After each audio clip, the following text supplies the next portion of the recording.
Welcome to Teach Simple Podcast, where we focus on providing simple solutions in the classroom. Teach Simple, a podcast that believes simplicity is the ultimate sophistication. We're dropping gems, family. My brother Calvin Nellum is keeping it simple for the culture.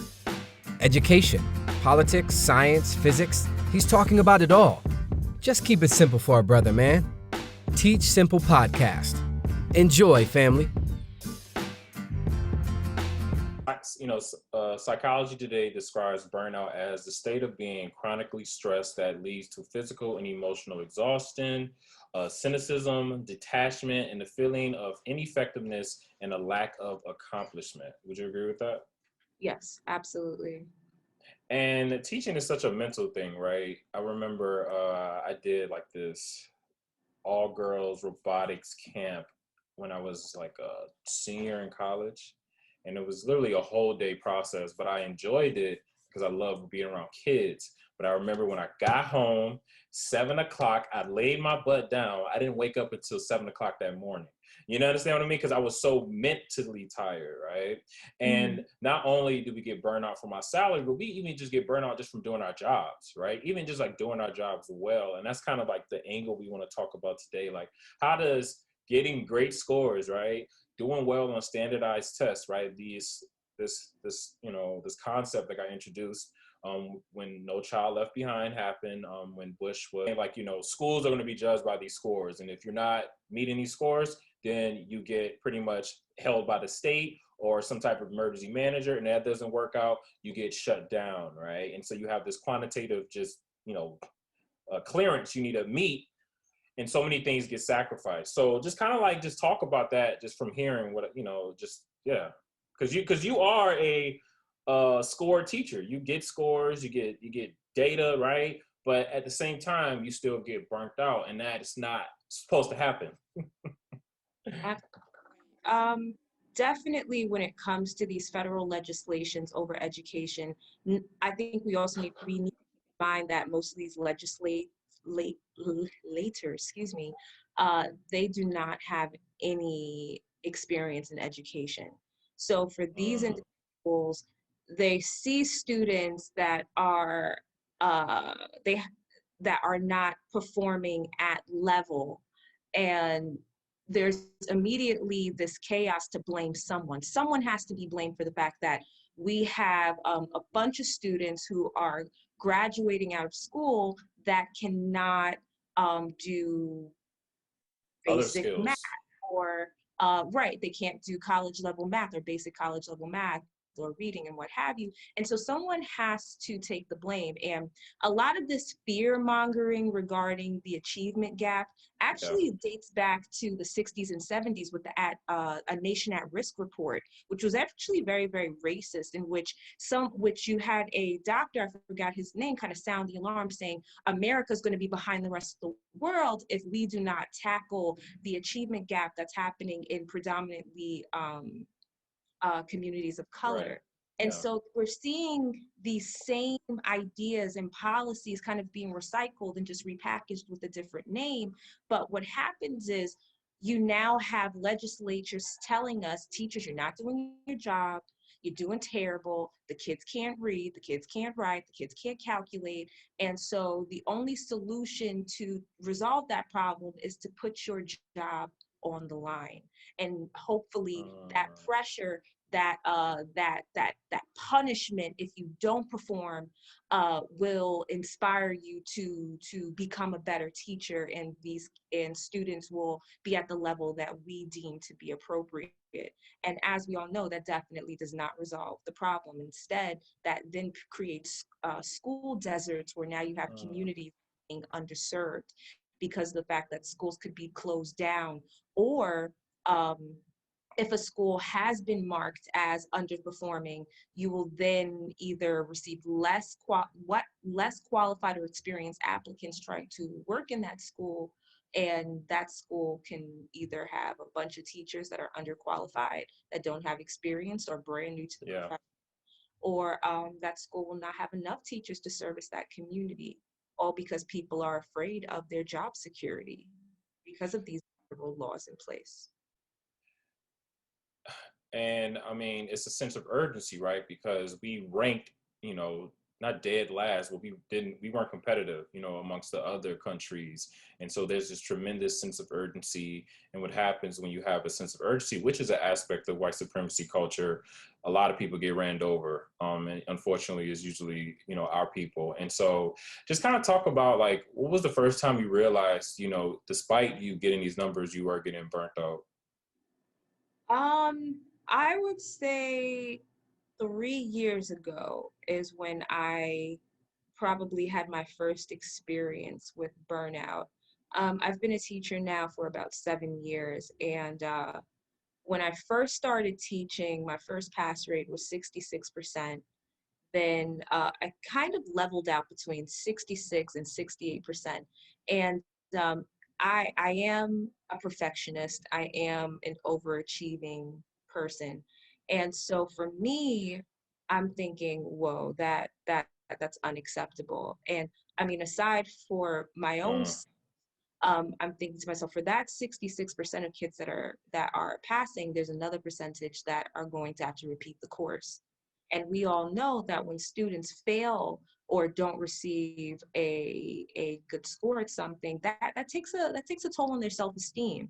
And so now trying to have them retake a test becomes a two-part system where now you're trying to teach them content, but also now you're trying to motivate uh, them. motivate them to even want to show up to class.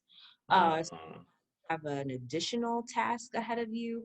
But yeah, 3 years ago, I said to myself, no more. This is going to be the year where I perform in a way that is suitable to my personal standards for myself.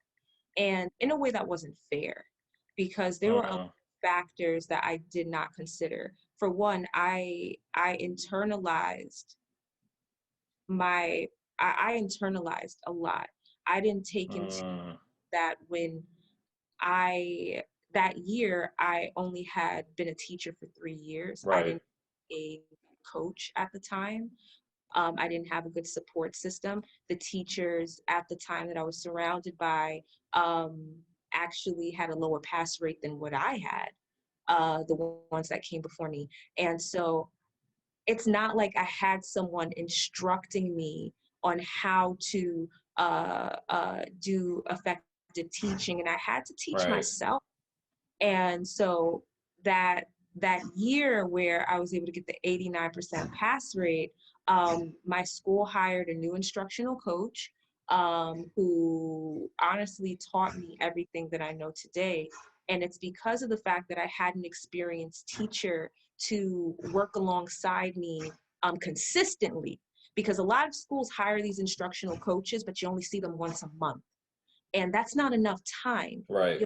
Somebody for once a month for one class period, which is 50 minutes, 45 minutes, again, depending on where you teach. And that is not a sufficient enough amount of time to teach someone how to teach kids the skills. Because essentially, with these standardized tests, it's not so much the content. I'll be honest with you, it's honestly a skill based, it's most of these tests are skill based assessments. So if a kid knows how to read critically or do critical writing, they could look at a document, interpret, and use context clues, and they could answer any question Yeah. with just a minimal amount of information. And I'm talking about literacy-based exams now. They could use that in order to guide them. Now, of course, when we're talking about math and science, that's totally different. So I don't want to mischaracterize other subjects. But I definitely say because that year I had a new instructional coach, which worked with me at least 4 days a week. And I was so driven to do well that I did working lunches where during my lunch, she had her lunch, I had mine, and we Yeah. literally and planning. And lastly, um, at that time I was in charter school, and charter schools are a revolving door of teachers. A lot of teachers leave.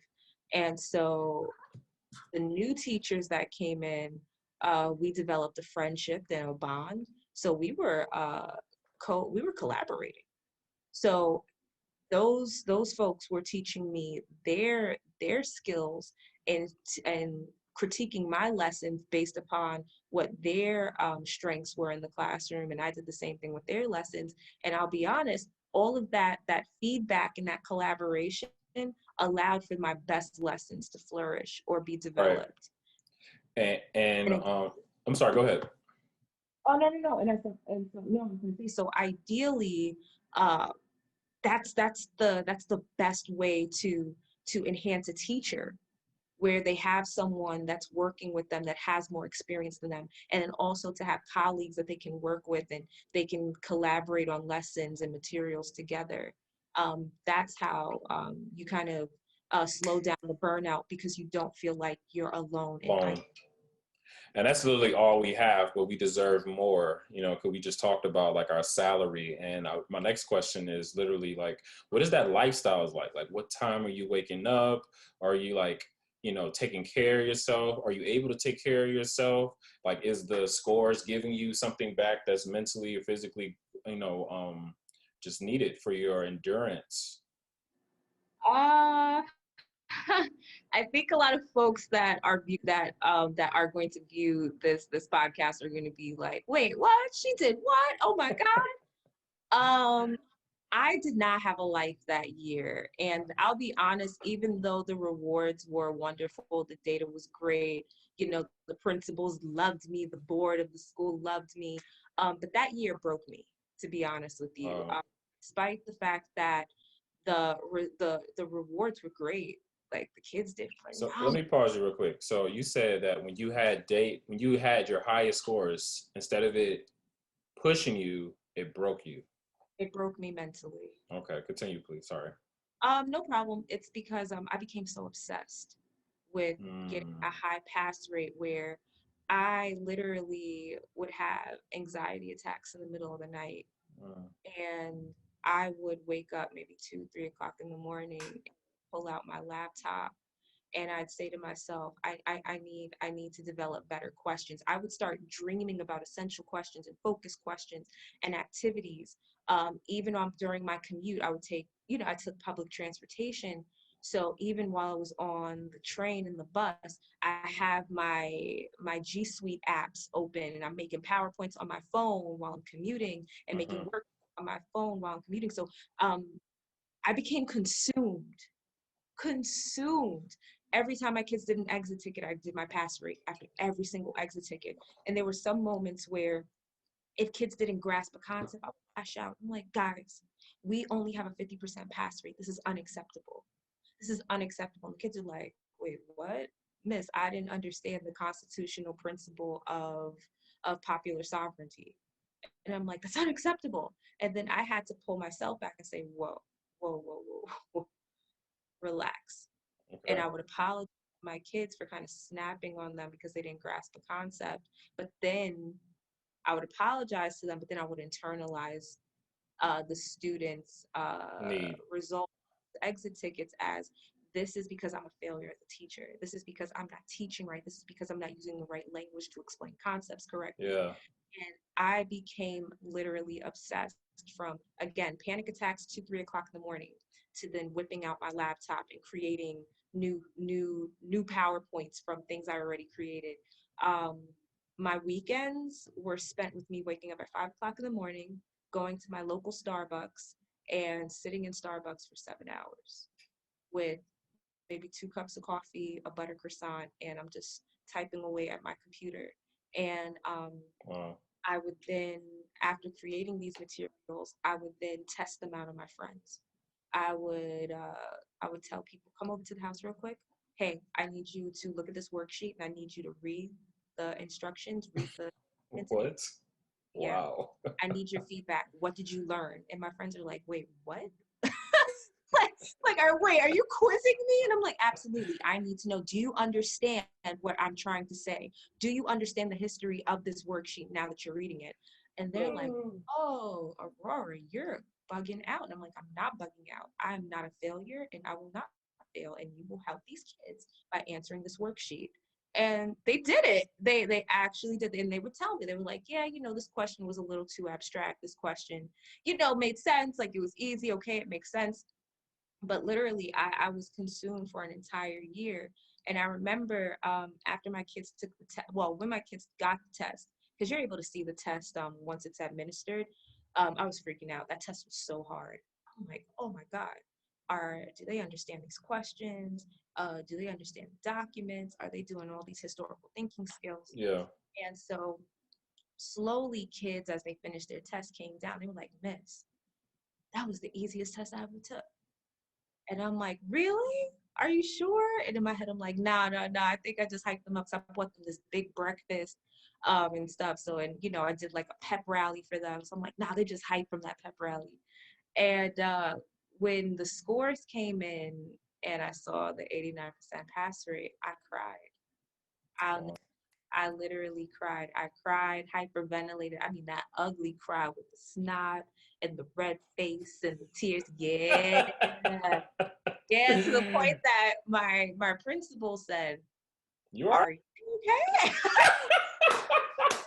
You good? You need Like, you need me to step out? Yeah, you need to be around kids right now because are you having a mental breakdown? I said, no. I literally spent the past 180 days obsessing over these kids and putting my family and my friends through these like focus groups almost where I'm forcing them to take do these assignments and I stayed up for so many nights, and I probably should have bought stock in Starbucks because of how much I spent in Starbucks every weekend. Yeah. And it was, I guess, it was all worth it for the kids, but it wasn't worth it for me because the downside of the high pass rate, or when you then become labeled as the guru teacher or the standardized test guru, is the principal expects you to do it again, and not only do it again, Do either it better. pass rate or do better. So that following year was the year that I quit that school and went someplace else because I could not do that again. I just could not do it again, and I felt bad because I left in the middle of the school year. I left in December. Wow. That was hard because these kids, the kids that I ended up getting, they were kids that I've been able to interact with ever since they were ninth graders, and they were all so hyped and excited to have me as a teacher. And I enjoyed my time with them, but I just couldn't do it. I couldn't do it because I started those old habits again, waking up middle of the night, not taking any time out for myself, obsessing over pass rates. I said, I can't do this. I can't do this anymore. I have to go. I have to go someplace else where nobody knows me. And I won't have that pressure to be the guru. I don't want that anymore. I did it. I could say I did it. I guess that's a badge on my sleeve, but I'll never do that again. I can't. Yo, shout out to Star Butler, man. Yeah, no. Hard. You are definitely. That's why I'm really happy you came on the podcast. I remember when we had our first podcast about the conscious pedagogue. I remember you pretty much saying how like you don't like to reuse the same lesson; you like to recreate the lesson, right? And then I remember you saying, if you can teach, you don't need a PowerPoint and a projector. All you need is a marker. You know what I'm saying? And so like people will hear that story and be kind of like inspired, right? And probably try to imitate that. But that's not the point of what we're saying. We're saying that we have a broken system that is not cultivating geniuses, right? It's just using us. And it's in the long run, right? The kids end up kind of like, okay, yeah, I passed, but it's like, was all that worth it? Did we really get our return on investment? And I just really appreciate you being honest about that, because hearing your story, people will probably envy that or try to imitate that or try to do that because that's kind of like what we're told to do. And I feel like some of my friends do that all the time. But education is different from schooling, and what we want to achieve for our kids is way bigger than a test. Right. Exactly. That makes sense? It makes complete sense. It does. I mean, if I don't want to say that a teacher if you're an ambitious person, um, and you want to make your mark somewhere, or if you have a certain standard set for yourself, I'm not going to tell somebody, oh, don't do it, take your time, go at it, do it. I did it. Uh-huh. Just know the consequences that come with trying to be perfect. Right. Um, you neglect your family, you neglect your friends, you isolate yourself. And if you are okay with what comes with being the perfect teacher, or what we consider to be the perfect teacher, then do it. There are, I know some educators that they are okay with always performing like that. They like the adrenaline rush that comes with that stressful environment. For some folks it's not stressful, it's adrenaline. Mm-hmm. They're competitive. They're like, wait, I could outdo that. I could Mm-hmm. outdo my previous score. Oh, no, no, no, I could become better. And if you are that type of person, then go do it. um I learned that I'm not. Once I do it once, then I'm over it. I wanted a new challenge. I can say that I've done it. I can say that if somebody wants help on how to get high pass rates on standardized tests, I can help you do that. I just don't want that for myself anymore. And so now I'm in a position where I do not teach for standardized tests anymore. Yeah. Oh, I probably should have told you that. I Yeah, I knew have. that already. You told me that. Oh yeah, yeah. So Yeah. now Mm-hmm. I'm at a brand new school, and Mm-hmm. school does not have to give kids a standardized test, and I love that, because now I could explore my teaching abilities more creatively. I don't feel like I'm in a box. But again, um, because I've had the experience of that high pass rate, I could do it again. I just don't want to. I'm done. I don't want that life again. I don't want it. I don't want to. These standardized tests are very skills based, like you talked about it. And Dr. Goldie Muhammad talks about just Black excellence and how it being it's 5 things, right? So skills is obviously one of them, right? But you also have to have a high level of intellectualism, right? You have to be able to, not question things, but you want to learn, right? You want to learn not only about your frame of reference, but other people's frame of references, so you can differentiate between yours and grow, right? Having a level of criticality, right? So just being critical of the world and having a critical lens when you see things that may seem the same, but they may not be, right? That's how people get tripped off false equivalencies a lot, right? You see that a lot in the news. Joy, right? Just making sure you have joy in the classroom, right? And then the last one is just identity, right? So how does your identity as a Black man or a homosexual or someone, who's Asian American in this society, what is it, right? How do you operate around it, and how can you, help other people identify? But skills is just one aspect of that. But what do you think? First of all, do you agree with that? And then what do you think is the balance, right? So, like, if it's not the test, the motivation, what is that? I definitely agree with Dr. Muhammad's stance on how to cultivate, because I actually am reading her book, Cultivating Genius. Um, I'm learning more about those different tenets of how to establish a kid's intellect through through these 5 different tenets. And it is possible. Um, Before I knew about Dr. Goldie Muhammad's work, my framework was based on Gladson Billings' culturally relevant pedagogy. Mm-hmm. That is the foundation of who I am as an educator, first and foremost. And um, I think at first, when I started teaching, I thought that, a theory is a theory. It's one of those ideas that are abstract, that sound great and wonderful, but nobody tells you how to execute it. And so I think once I became confident in my own teaching abilities and had some experience with a standardized test and what type of questions are being asked on this test, once that year came around where I had those test results, I was able to merge that framework with what the Right. requirements of this test were. But I think that with anything, a person needs experience. So also a person needs to know, really needs to master their own content. By that time, I was teaching for 4 years. And so, I knew basic US history, world history.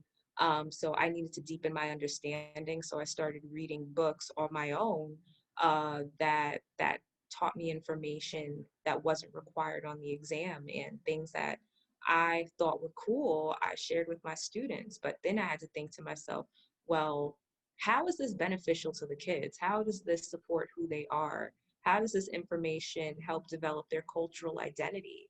And I had to figure out ways to make things relevant to the kids.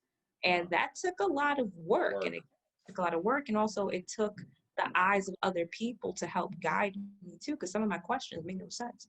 But it's because of the fact that I think, and I'll be very honest, I taught the kids the baseline information for what they needed to know for the test. So all the kids knew the who, what, when, where, why. They knew all of that. Right. But the skill part, and I guess the cultivating the genius part, came with the supplemental materials that I provided them with. And that came from my personal library. That came from, while I was reading, whatever questions or annotations I made in my book, I gave those to the kids. And you should have saw these kids honestly grapple with some of these questions. And I'll actually give you an example. When I had to teach the imperialism unit, where pretty much you're learning about, at least with US history, you're learning about how America subjugated all these nations. And so I had a bunch of kids that identified as Puerto Rican. Yeah. And by that time, Hurricane Maria came. So a lot of my students had family members that Right. that were devastated by the hurricane. And so we looked at how Donald Trump responded. Remember that infamous video of him throwing paper towels at people? So, I showed the kids that, and I said, well, let's compare this response to what was done in Texas. What's the difference? And they're like, oh yeah, they actually provided aid here. Meanwhile, it looks like Donald Trump is doing a photo op and throwing paper towels at people. And I said, well, what does that show you about how America views Puerto Rico? Oh, America doesn't have respect. And again, got to always connect it back. I'm like, well, how do you see that? Well, because we saw this response, that response. At, we're looking at figures and tables and numbers and looking at how much money goes towards states. Because remember, Puerto Rico is not a state, it's a territory. And I said, so what do you think the island nation of Puerto Rico should do now that they're only getting paper towels and, a bunch of people saying, I'm going to pray for you?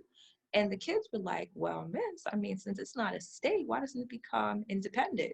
Now, these are the kids saying it, not, or they should apply to become a state, because also kids are learning. And again, I didn't have to teach this, but I told kids that even though people in Puerto Rico are citizens, when it comes to the presidential elections, folks have to travel to one of the 50 states in order to cast their vote.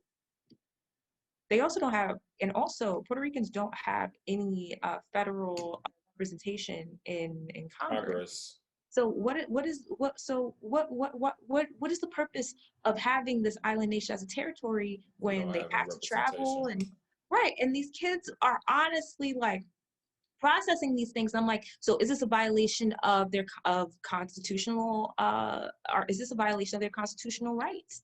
And the kids were like, well, technically, if they're not, technically they're citizens, and this is a violation. So the kids are piecing this all together. This is not me. This is literally me giving kids the skill of how to read a legal text. This is kids transferring their understanding of the Constitution to real life events that impact them, because now they care, because they're like, whoa, my family does not have any food or water right now. So I'm trying to figure out how can I help my family out. Then I had one kid, he said, I want to be the mayor of Puerto Rico. I said, okay. He said, or I want to try and fight for the independence of my country. This is the kid saying that, because we're being used. And same thing when Puerto Ricans became citizens. That was in 1917. And that was while we were fighting in World War II. And Woodrow Wilson all of a sudden says, yeah, you know what? Why don't Puerto Ricans become citizens? Now, at that time, Puerto Rico had already been a territory of the United States since 1898, after the end of the Spanish-American War. Sorry, folks, history teacher, can't help it. And so the kids start thinking to themselves, well, looking at the timeline here, why all of a sudden are we looking at Puerto Ricans to be citizens? Coincidentally enough, we're in a conflict. So what does this show about how the American government views Puerto Rican bodies? And again, all of these conversations, the kids are, and again, none of this had to be taught. And the students are looking at this and they're piecing all of these things together. And it's because of these types of lessons. And I know some folks are going to look at this podcast and say, oh my God, you're trying to teach these kids how to hate America. Absolutely not. I'm actually teaching kids how to be critical thinkers. And there's nothing wrong with critiquing your government. If somebody does something wrong, you tell them. There's nothing wrong with telling somebody you are wrong. And then just fix it. That's it. And now kids are learning, hey, you know what? America has made some mistakes. America has done some things that were unethical.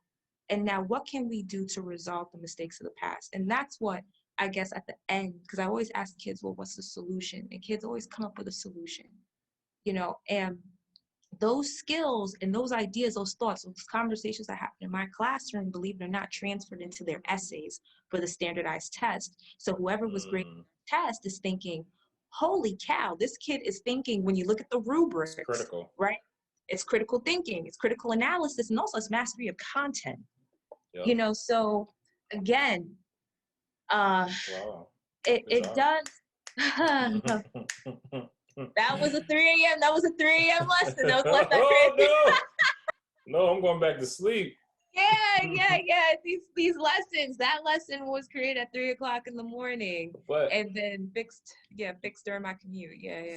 So we're about to close, but this has been really great. I hope you're enjoying yourself. Hopefully this is like therapeutic as well. Very.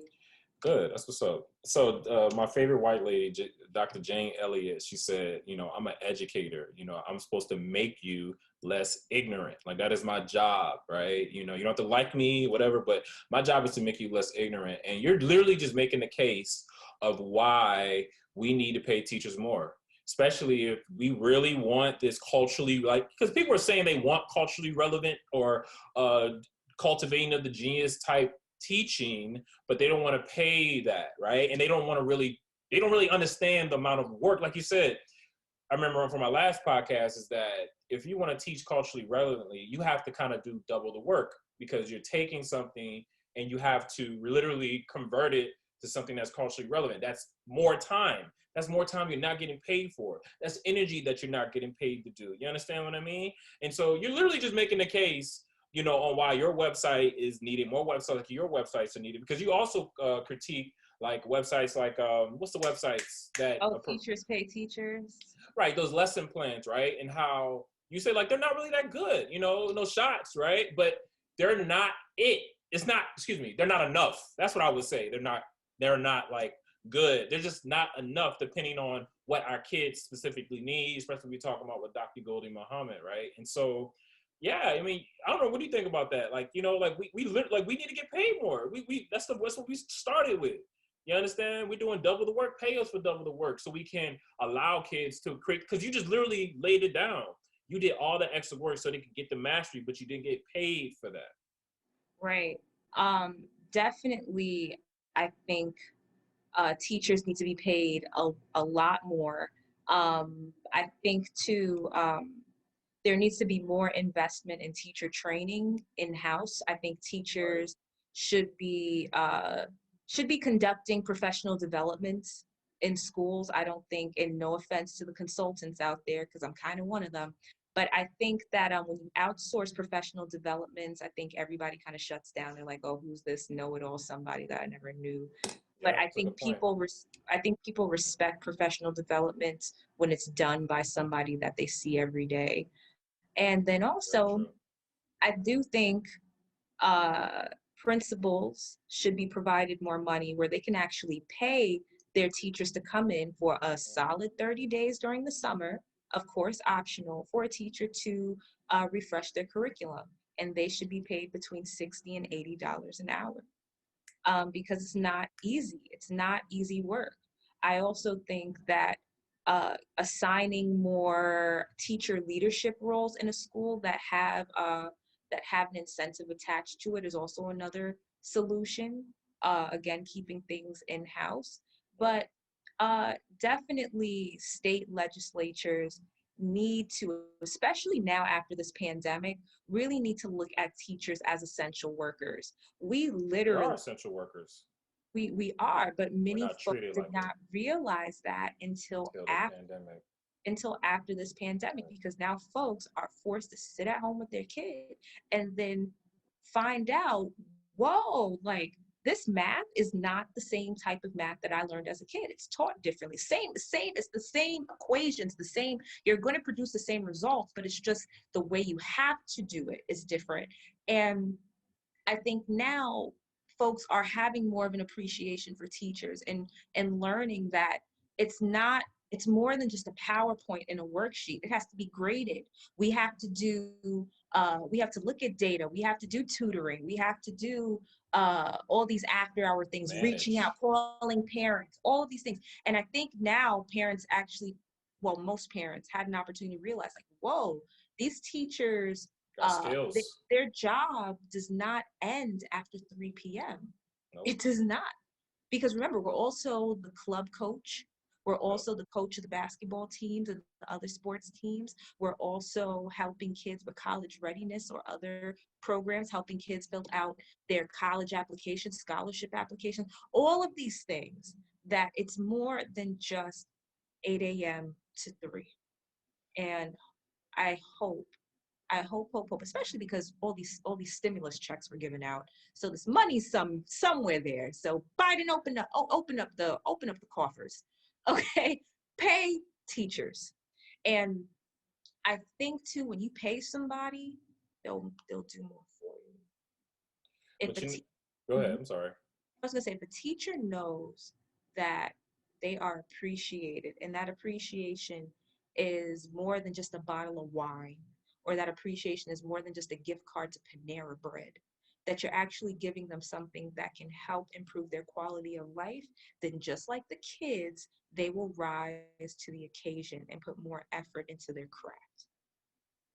And we won't have to do all those extracurricular activities just so we can make sure we stay afloat. You understand what I mean? Right? We can just focus on teaching and we can just do the extracurriculars just for fun. Because coaches don't get paid a lot. No, oh really? High school coaches do not get paid a lot. Really? See, I can't even kick a football, so I wouldn't know. But I that's crazy. I may be wrong, but I don't think they get paid a lot. And say you win the championship, you know what I'm saying? Like, what do you get for that? You know? And so but you know why won't they pay us? They won't pay us because if they pay us, they're gonna have to pay everybody else. They're gonna have to pay like the janitors, they're gonna have to pay the lunch ladies, they're gonna have to pay, all the other essential workers that keep this society moving. But you gotta understand, you can't have a better society if you don't invest in it, man. And I think that's the climax that we're at right now. That's why they're fighting in Congress, because you have 2 Democrats that don't want to vote on an infrastructure bill. They don't want to vote for voting rights. But we're literally trying to do that. We're literally trying to get what you're saying in some, in different ways, right? And it could be better, of course, but yeah, I agree with all of that. So the conscious pedagogue, so where's that at? So I've been in slight hibernation. All my content is still up there. I think the last time I posted was last month. There was some stuff from Howard Zinn that I did with my kids during remote learning, where kids actually analyzed his speeches.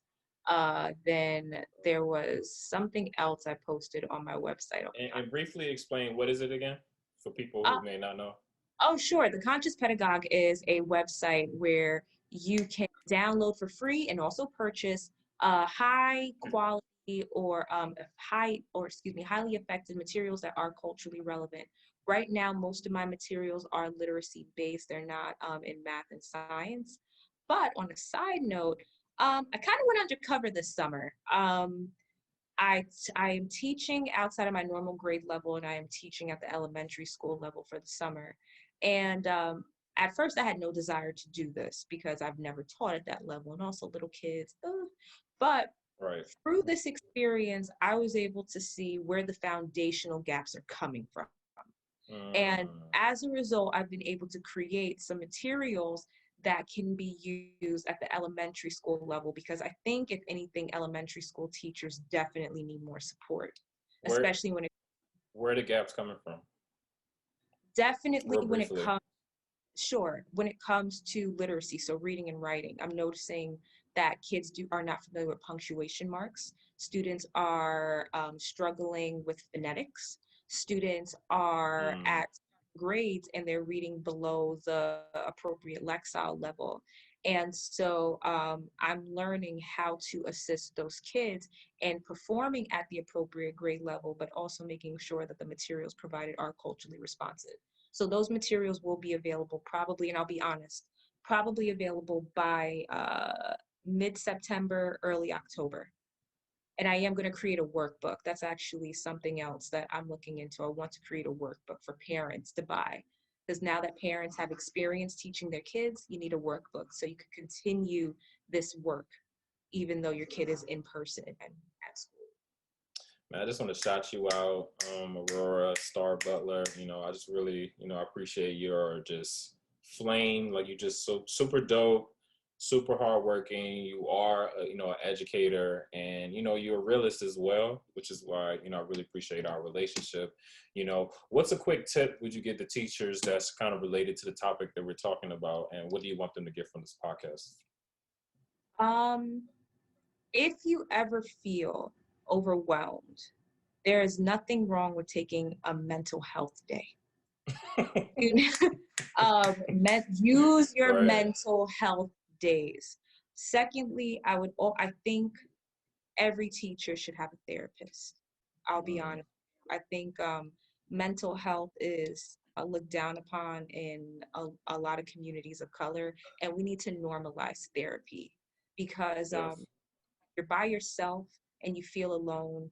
That's when depression kicks in. That's when people can feel suicidal. That's when all of these really negative feelings and emotions can come about. So take a mental health day and utilize your medical insurance as Right. an educator, because that is one of the best benefits of this profession, is that you have access to medical care. Right. And get yourself a therapist. And guess what? There's also nothing wrong with telling your principal no. No. No. Yo, I'm No. right. I'm right here with you, man. I told you, yo.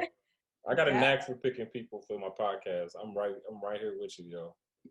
I'm listening to every word you say. Yeah. Dope, dope, dope, dope. And what do you want people to get from the podcast? I guess yeah. I mean, you said it. That was pretty it. So the Conscious Pedagogue, please check it out. It is super dope. She has a really dope George Floyd lesson. And it's Aurora is a perfectionist. She is a perfectionist, so it's definitely going to be quality. Me and this girl, like we did New Skill Tuesdays almost every Tuesday for about 2 months on Clubhouse.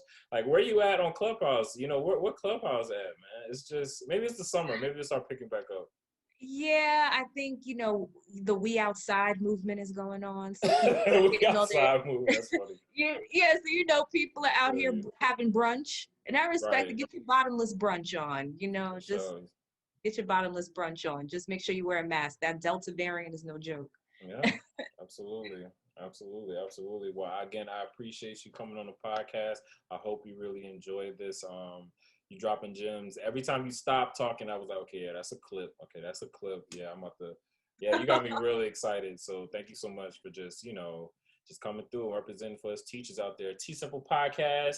She gave y'all all the simplicity. All you got to do is just, apply it and, see the results. And like, you are all-star. Like, you are getting the data, and you're telling teachers there's more out there. It's just more out there. And you feel it, right? I feel like that starts with our why. Like, we don't become teachers and say, like, I want to get high test scores. You know what I'm saying? Like, it's not just that. We don't become teachers because we want to really impact kids.